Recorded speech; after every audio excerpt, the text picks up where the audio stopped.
Welcome to another of these chats, courtesy of Dorks Music. Thought I'd talk to you today about the subject of clarinet tonguing, or articulation, as I prefer to call it. It has a lighter feel to it. Young clarinetists and articulation. It can be quite a knotty subject. So often we hear the contrast between possibly a young oboist playing with vitality and clarity, and then next will come the clarinet, maybe in an orchestra, and it'll be a stodgy, thick, solid sort of sound which doesn't have much life to it. And people say, oh, clarinets can't tongue. Well, we can.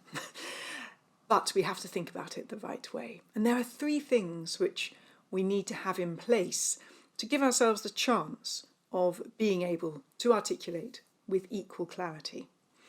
Those are: the embouchure needs to be established correctly, which is a subject for another day. The airstream needs to be constant and needs to be supported, and I'll just talk very briefly about that in a moment.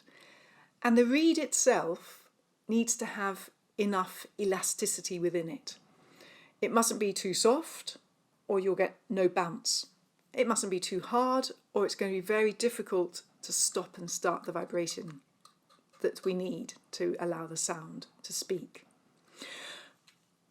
Embouchure is another subject, but very simply, when we talk about air column and support of the sound, if we try to make the sound shh, and we place our hand on our abdomen when we do that, we don't feel much going on really. But if we say the word hiss, and during the hiss of hiss, you will feel a tightening of those abdominal muscles. And that feeling is what we have to have when we sustain any long notes or any passage of articulation, in fact, whenever we play the instrument. So with all that in place, we need to consider the fundamentals of articulation. So the reed itself is very much like a diving board in that it is thinner at one end. So the thinnest part of the reed is the very tip of it. So therefore the slightest touch at the tip is going to stop that reed vibrating, and therefore the sound itself will stop. So we have to tongue on a specific part of the tongue. Very often people will tongue part of the way back from towards the middle and halfway towards the front, which gives this sort of solid, inflexible sound, and they anchor it below the bottom teeth, which is wrong. Another thing people will do is to huff the sound. They will make the breath itself stop and start in this way, which doesn't allow for any line, clarity, speed. So what we have to do is place the tip of the tongue, if not slightly underneath it, so we almost get a bounce, to the tip of the reed.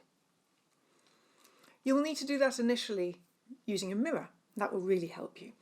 So just place the tip of the tongue on the tip of the reed, then check in a mirror where that is. Then pop the clarinet in the mouth in that position so that you can feel that position, so that you can recreate that feeling without having to resort to keep looking in the mirror. Now we're going to put that into practice. So I'd like you to play an E. That's first finger and thumb E, the lowest line of the musical stave, and just hold a note.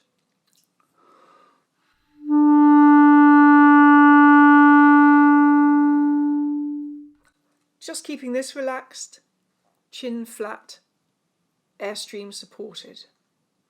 Then I'd like you to bring the tip of the tongue to the tip of the reed and just release it. So it's one movement, on off, on off, on off.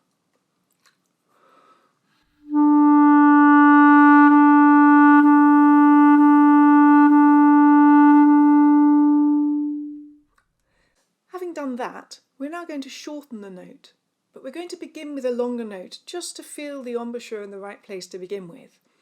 And then think of single beats, roughly a second. Use a metronome, it's always a good idea to use a metronome. We're going to hold on for 3 counts.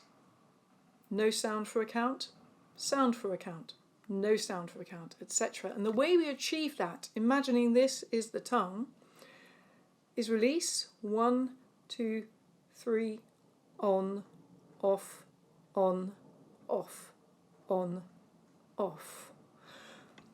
In this way, while blowing continuously, it's vitally important to keep the airstream absolutely constant.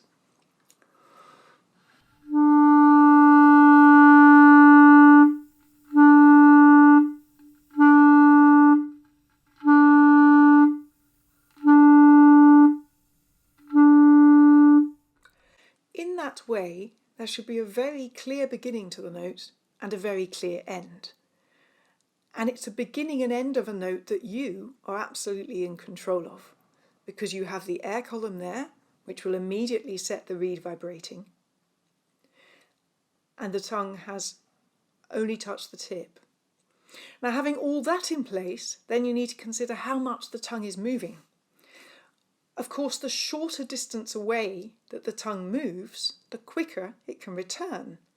So therefore, there is the potential to articulate quicker in the longer term. So there's a lot to think about. Constant airstream, tip of tongue, tip of reed, very short distance away.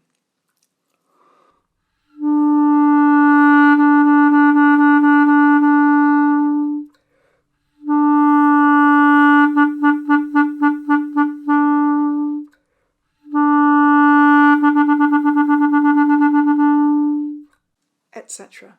And then try it on different notes. It's good to go from one note which is next door to another note rather than leaping around all over the instrument, so that the embouchure doesn't feel too different when you go from one note to the other, and you can balance and assess one note against the other. I hope that's helped. That's a lot of talking, but put that into practice. Set up embouchure, constant airstream, always a very light tongue, tip of reed. Always move a short distance away. Good luck.